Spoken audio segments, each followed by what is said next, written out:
नमस्कार,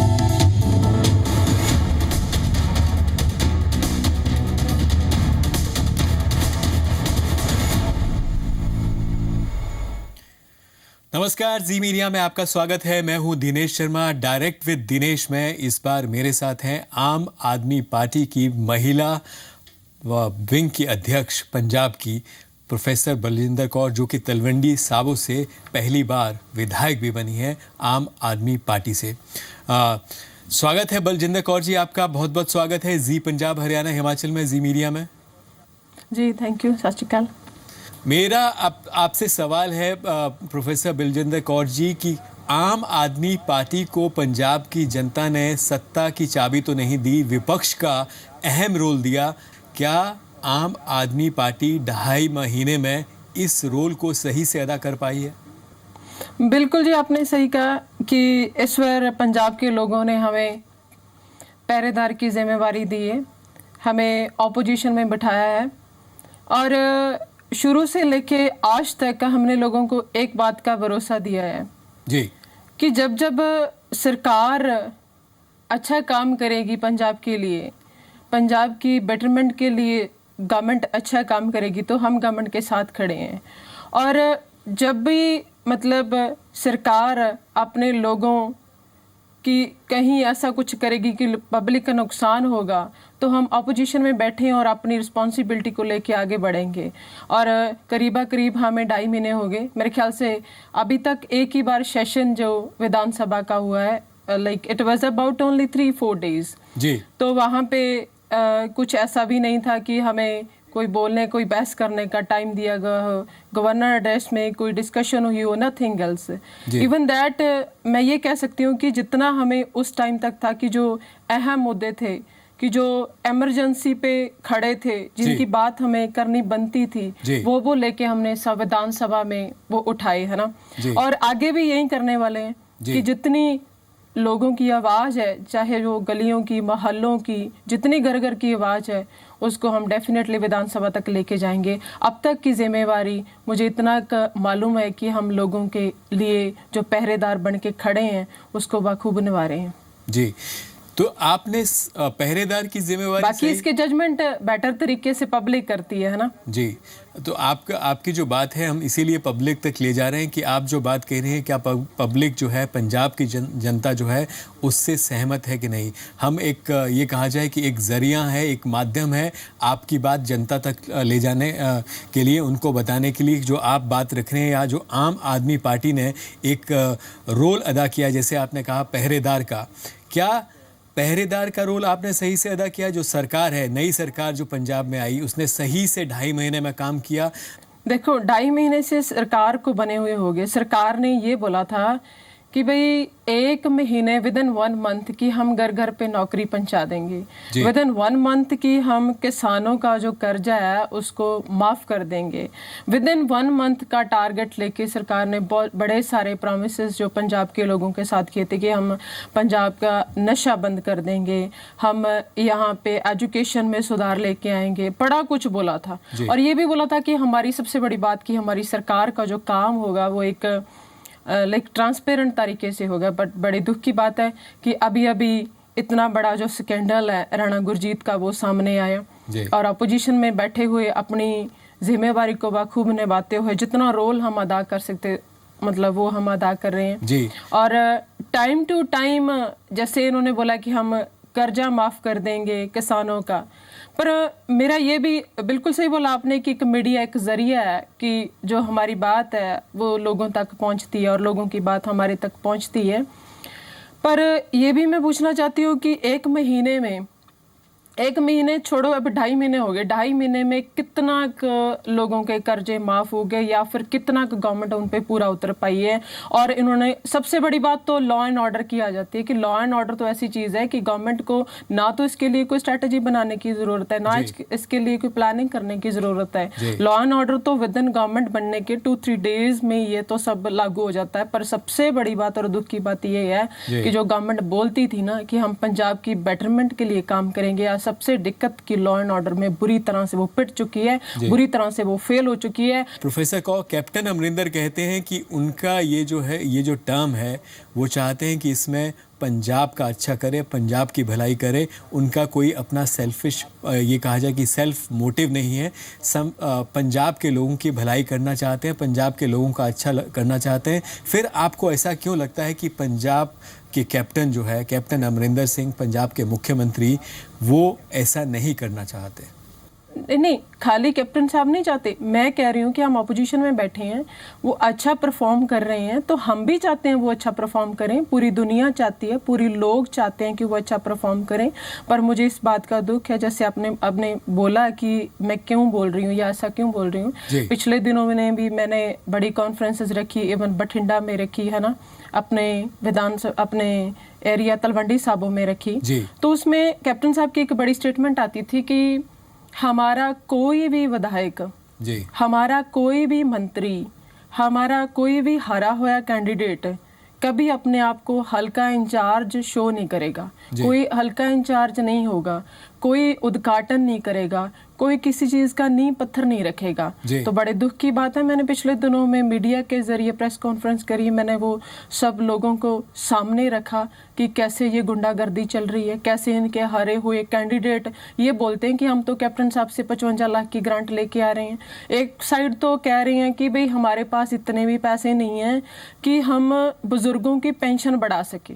बोल रहे हैं कि खजाना खाली करके गए हैं बादल साहब तो, कि हमारे पास इतना भी पैसा नहीं है कि हम 500 से बढ़ा दें उसको या हम कर्जा माफ कर दें। और दूसरी साइड हारे हुए विधायक उनके बोल रहे हैं कि भाई हम इतनी राशि लेके आ रहे हैं और बड़े बड़े नींव पत्थर लगाए जा रहे हैं, बड़े बड़े उद्घाटन करे जा रहे हैं। तो मैं पूछना चाहती हूँ कि उस टाइम कैप्टन साहब कहाँ होते हैं? इनकी कहनी और करनी में कितना फासला है, और ये फासला है तो ये कब तक चलेगा? आज अपोजिशन में बैठे हैं, हम हरगिज ये गुंडागर्दी है इसको नहीं होने देंगे। जी, कौन गुंडागर्दी कर रहा है? आप कह रहे हैं कि हारे उम्मीदवार कर रहे हैं या फिर कांग्रेस के कार्यकर्ता कर रहे हैं, जो आप आरोप लगा रही हैं? देखो, कांग्रेस के जो कार्यकर्ता है, राणा गुरजीत का तो स्कैंडल इतना बड़ा जो गुंडागर्दी वाला, उसमें तो सब सामने ही आ गया। आपने ये सवाल उठाया था, उसमें तो सरकार ने और जांच के आदेश दे दिए, न्यायिक जांच के आदेश दे दिए। आप क्या आम आदमी पार्टी अब जांच के आदेश के बाद भी महज विरोध के लिए विरोध कर रही है? जांच के आदेश दे देने, वो उसी जस्टिस को बैठा रहे हैं, है ना। सब दुनिया जानती है कि भाई उनके बेटे उनके पारिवारिक संबंध रखते हैं, उनके बेटे ही, नारंग के बेटे ही उनके घर के वकील हैं। तो हम इस बात को कैसे मान सकते हैं कि जो जांच होगी वो एक जस्टिफाइड जांच होगी? किसके बेटे हमारी मांग किसके बेटे की बात कर रहे हैं? पंजाब के लोग जानना चाहते हैं किसके बेटे की बात? जस्टिस नारंग की मैं बात कर रही हूँ, जो जांच के लिए इन्होंने बैठा रहे हैं। जस्टिस नारंग के बेटे उनके घर के वकील है जी। तो हम उनको ये नहीं मान सकते कि वो जो जवाब देंगे, जो जांच करेंगे, वो एक जस्टिफाइड जांच होगी। हमारी मांग ये है कि एक सिटिंग जज बैठाएं ताकि प्रॉपर जांच करे। वैसे तो हम इनसे उम्मीद नहीं कर सकते क्योंकि ये रले मिले हैं और शुरू से लेके आज तक सब कुछ मिलके कर रहे हैं और मिलके पंजाब को लूट रहे हैं। हम अपना फर्ज किसके साथ रले मिले हुए हैं? ये जो आपका आरोप है, रले मिले हुए हैं, किसके साथ रले मिले हुए हैं? आपस में जो इनके मंत्री हैं कैप्टन साहब, उनके साथ रले हुए हैं। जो कैप्टन सरकार है वो बादलों के साथ रली हुई है। बादलों से कभी हम इनको अलग कर ही नहीं सकते। मैं तो कब से देख रही हूँ, मेरा तो एक पर्सनल एक्सपीरियंस है ना, जब बाई इलेक्शन तलवंडी साबो में हुआ था तब से मैं देख रही हूँ इनको कि कैसे इन्होंने रल के इलेक्शंस को भी ये कैसे कॉम्प्रोमाइज करके लूटते रहे हैं। जी, तो इन्होंने कॉम्प्रोमाइज़ कर लिया, कांग्रेस और शिरोमणि अकाली दल ने, जो आप आरोप लगा रही है, और उसका नुकसान जो है आम आदमी पार्टी को झेलना पड़ा। पंजाब के लोगों ने रिजेक्ट किया, इस नेक्सस ने आपको रिजेक्ट किया जो आप आरोप लगा रही हैं? बिल्कुल, पंजाब के लोग आज, मैं तो देखो एक बात बोलूंगी कि हम तो अपोजिशन में बैठे हैं, हम पहरेदार की जिम्मेवारी निभा रहे हैं। जो लोगों की आवाज़ है, जो गलियों की आवाज़ है, जो पब्लिक की आवाज़ है, जो घर घर की आवाज़ है, उस आवाज़ को लेके आना वो हमारा फर्ज है और वही हम अदा कर रहे हैं। हम अपनी तरफ से कुछ नहीं बोले, उनकी आवाज़ है, हम तो उनके नौकर है, हम उनकी पहरेदारी कर रहे हैं जी, और वो हमारा फर्ज है जिसको हम अदा कर रहे हैं। जी, प्रोफेसर कौर बहुत अच्छा बोलती हैं आप। लोगों के पंजाब की जनता क्या सुनना चाहती है आप उसके मुताबिक बोलती है। लेकिन अगर VVIP कल्चर की बात करें तो कैप्टन अमरिंदर सिंह सरकार ने लाल बत्ती लाल बत्ती पर प्रतिबंध लगाने का फैसला किया, सबसे पहले ये कहा जाए कि पंजाब सरकार की जो कैबिनेट की बैठक हुई थी उसमें ये फैसला लिया गया और उसके बाद केंद्र सरकार को भी ये फैसला लेना पड़ा। तो कैप्टन सरकार की जो एक ये कहा जाए आगाज तो सही था।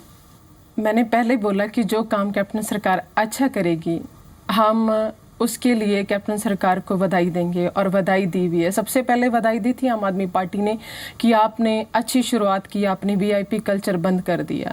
बट इसके लिए मैं रादर देन कि मैं ये बधाई कैप्टन सरकार को दूं, उससे पहले मैं ये बधाई आम आदमी पार्टी के वॉलंटियर्स, आम आदमी पार्टी को देना चाहती हूँ क्योंकि जो शुरुआत है वीआईपी कल्चर बंद करने की, जो रीत है, जो एजेंडा ये किसी ने अगर स्टार्ट किया, किसी ने शुरू किया तो वो आम आदमी पार्टी ने किया।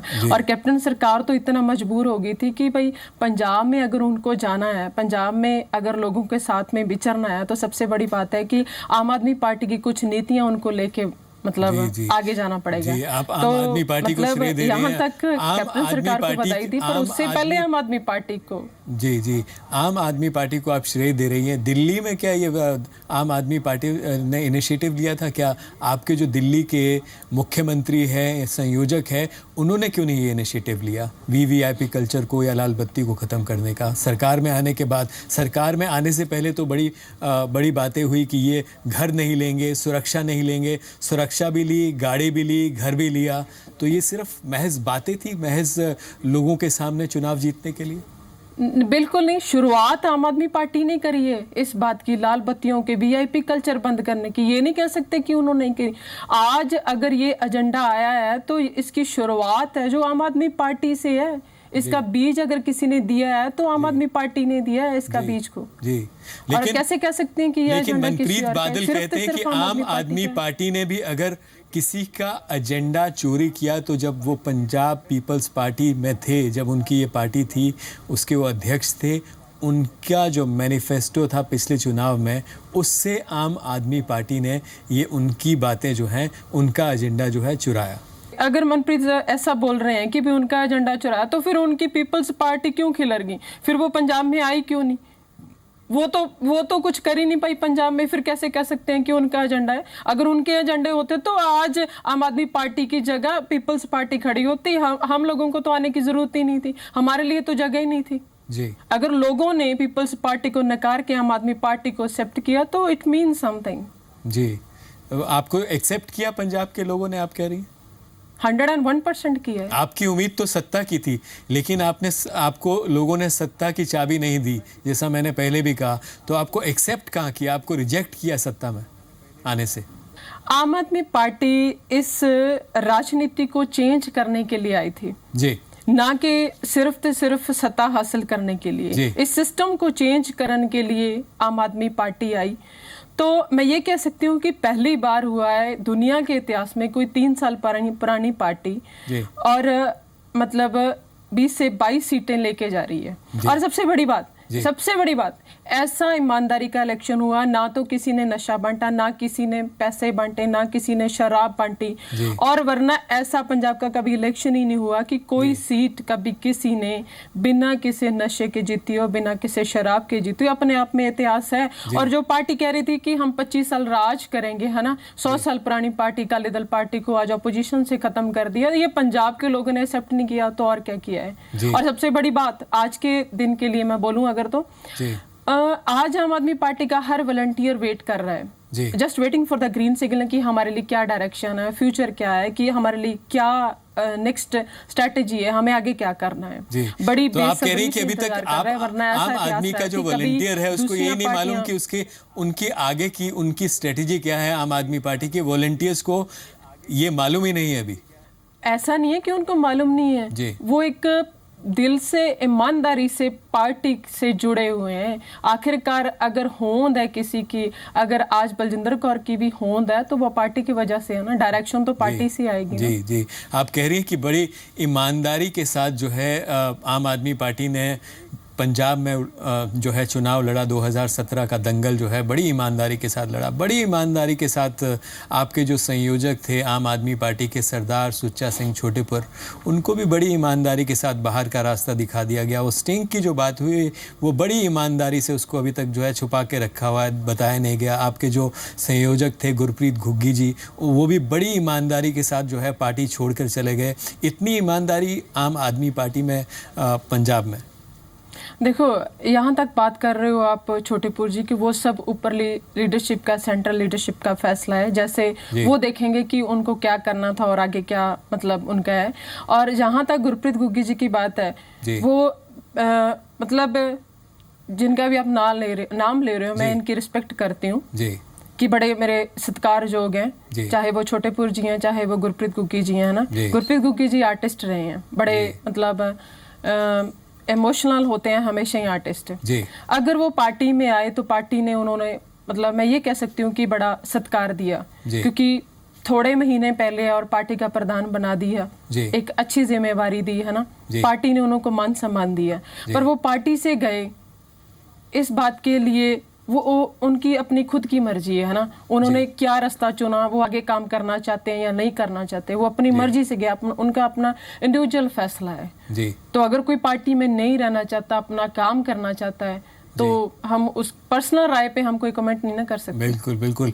लेकिन सरदार सुच्चा सिंह छोटेपुर पार्टी से गए नहीं, उनको पार्टी से निकाला गया, तो इसका दुख नहीं होता आपको कि जिन्होंने पार्टी बनाई, जिन्होंने पार्टी की जड़ें मजबूत की, मैंने पहले बोला कि उनको पार्टी के से बाहर का रास्ता दिखा दिया गया? नहीं, मैंने पहले ही बोला कि वो हमारे सत्कारयोग हैं जी। मैंने ऐसा नहीं बोला कि उन्होंने पार्टी में रहे, काम किया, बट पार्टी में अगर कुछ ऐसा ऊंच नीच हुआ, कुछ मुश्किलें आई, है ना, वो सब ऊपर लीडरशिप बैठी है, उनका फैसला था कि उन्होंने क्या किया क्या नहीं किया। उसके बारे में मतलब मैं इस लेवल पे बैठ के मैं कोई कमेंट नहीं कर सकती। आपका क्या मानना है, वो फैसला सही था? सही फैसला लिया क्या? दिल्ली के जो नेता है, दिल्ली दरबार ने जो फैसला लिया सरदार सुच्चा सिंह को पार्टी से बाहर का रास्ता दिखाने का, वो फैसला सही था? मैं तो देखो आज भी कहती हूँ कि अगर हमारी किसी की होंद है, अगर हमें कोई जानता है, अगर बलजिंदर कौर को कोई जान रहा है, अगर हमारे एमपी साहबान कोई जान रहा है, तो वो पार्टी की वजह से जान पहचान है। पहले पार्टी है, पार्टी के डायरेक्शन है, और फिर हम है जी। लेकिन उनको हमारा फिर कोई मतलब नहीं बनता ना कि हम पार्टी की जो डायरेक्शन आ रही है, पार्टी के जो मतलब आ रहे हैं स्ट्रेटेजी, उस पे हम कोई क्वेश्चन मार्क लगाएं जी।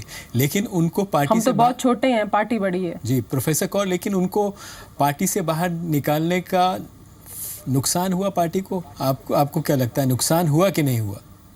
देखो, इसके बारे में पहले ही मैंने बोला कि लोगों की राय, वॉलंटियर्स की राय plays an important role in Aam Aadmi party, right जी। तो जो वॉलंटियर्स बोलते हैं उनका ये मानना है कि कहीं ना कहीं ये भी हमें नुकसान हुआ जी।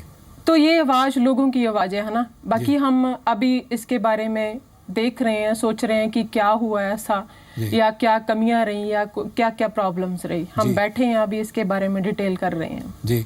मंथन हो रहा है, आप कह रहे हैं कि मंथन हो रहा है, हो चुका है, या अभी मंथन जो है is it a continuous process, it's still on? अभी कंटिन्यूअस प्रोसेस है, स्टिल इट्स गोइंग ऑन जी।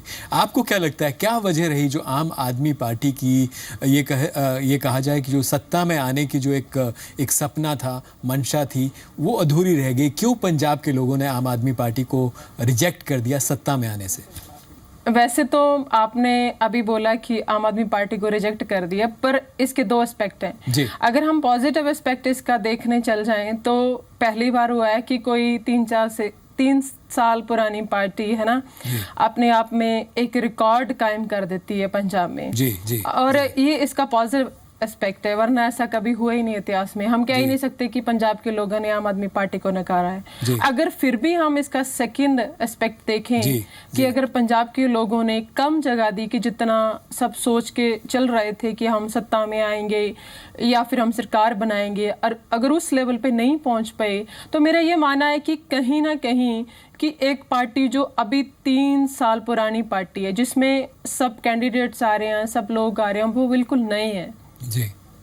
और वो पुराने खिलाड़ी चाहे वो कांग्रेस वाले, चाहे वो अकाली दल वाले, चाहे वो बीजेपी वाले, और मैं तो ये कहूँगी कि वो सब रल के इलेक्शन लड़ रहे थे एक साइड में, और एक साइड में खाली आम आदमी पार्टी खड़ी थी। वो तीनों चारों प्लेयर्स इकट्ठे एक साइड पे आम आदमी पार्टी। जी, तो कहीं ना कहीं आपकी ये कहा जाए कि रणनीति, मेरा तो ये कारण है कि ये कहीं ना कहीं आपको लगता है कि आपकी जो रणनीति थी, स्ट्रेटेजी थी आम आदमी पार्टी की, आप समझ नहीं पाए। आप जो आरोप लगा रही कि रल मिल के चुनाव लड़ा उनको, तो आपको ये बात, आम आदमी पार्टी को, आपके नेताओं को, दिल्ली दरबार के नेताओं को ये बात समझ नहीं आई?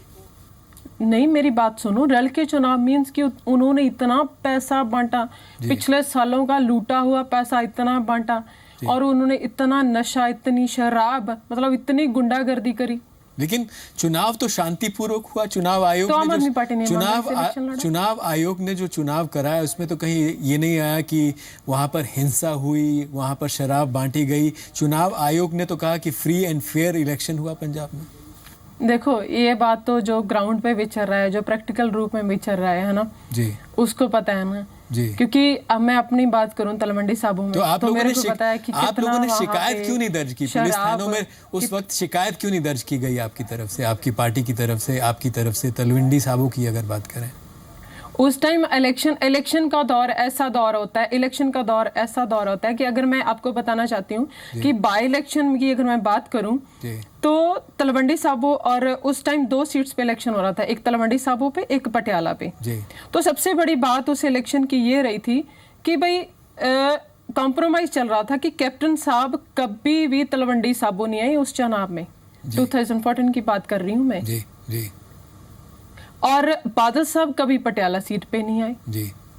सबसे बड़ी हैरानी की बात थी जी। लेकिन सबसे बड़ी चैलेंज की बात, सबसे बड़ी हैरानी की बात, ऐसा माहौल है पंजाब का। प्रोफेसर कौर, सबसे बड़ी चैलेंज, प्रोफेसर कौर, मेरा जो सवाल है, सबसे बड़े चैलेंज और सबसे बड़ी हैरानी की बात, आपके जो आम आदमी पार्टी के संयोजक अरविंद केजरीवाल, उन्होंने चैलेंज किया कैप्टन साहब को कि आइए आप आम आदमी पार्टी के खिलाफ चुनाव लड़ें। कैप्टन साहब ने लेकिन जब उनका चैलेंज एक्सेप्ट किया और कहा कि किसी भी सीट से चुनाव लड़ने के लिए तैयार हैं, आइए, तो फिर प्रोफेसर कौर, क्यों अरविंद केजरीवाल जो हैं वो भाग गए? वो भागने की राजनीति क्यों करते हैं?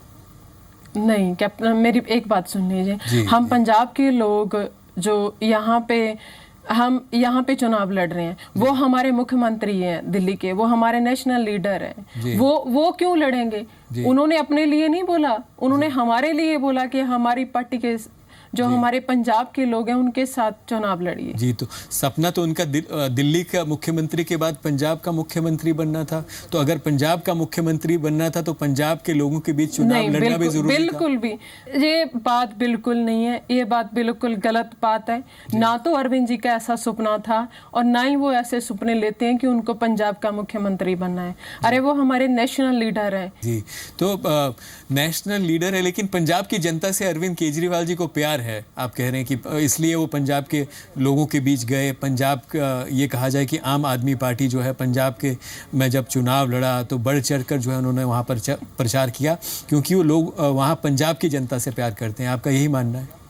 बिल्कुल करते हैं पंजाब की जनता से प्यार, और जनता भी पंजाब की उनको प्यार करती है। जी, तो फिर 2.5 महीने क्यों लग गए उनको वापस पंजाब में जाने के लिए चुनाव के बाद? वो प्यार जो है चुनाव से पहले ही खत्म हो गया? बिल्कुल नहीं जी, लगातार पंजाब के लोगों के इतने मैसेज उनको जा रहे थे कि भैया पंजाब हो, अब कब पंजाब आ रहे हो जी। और आप सब लोगों को पता है, दुनिया को भी पता है कि क्या रीजन रहा था, क्योंकि पंजाब की इलेक्शन खत्म होने के बाद रिजल्ट आने के बाद, प्रोफेसर कौर, आम आदमी पार्टी की बात है, हमको नहीं मालूम, अगर आप बताइए तो हम भी सुनना चाहते हैं और पंजाब की जनता भी जानना चाहती है, क्या वजह है, बताइए। नहीं, ऐसी बात नहीं है, ये सब लोगों को मालूम है, सबको पता है, क्योंकि दिल्ली की इलेक्शन उसी टाइम आ गई थी। दिल्ली की इलेक्शन भी उतनी इंपॉर्टेंट थी और फिर वो दिल्ली की इलेक्शन छोड़ के नहीं ना आ सकते। इतना तो हम भी समझते हैं, इतना तो पंजाब के लोग भी समझते हैं कि अब उनकी रिस्पॉन्सिबिलिटी क्या है। और जैसे दिल्ली का इलेक्शन खत्म हुआ तभी वो पंजाब में आ गए। दिल्ली का इलेक्शन आपने कहा कि खत्म हुआ, उसके बाद वो पंजाब आए, एक ही दिन के लिए पंजाब आए। अगर लोगों के बीच जैसे चुनाव से पहले पूरा पंजाब में घूमे थे, कम से कम कुछ लोगों से कुछ हलकों में तो जाते, कुछ इलाकों में तो जाते, अमृतसर आए और अमृतसर से बैठक करके वापस निकल गए।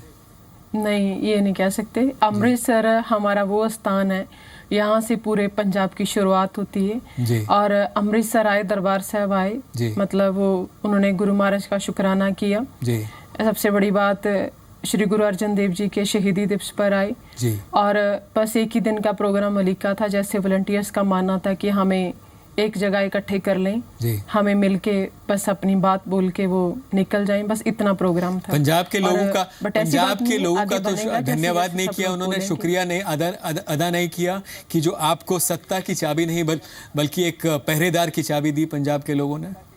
बिल्कुल करा उन्होंने, धन्यवाद।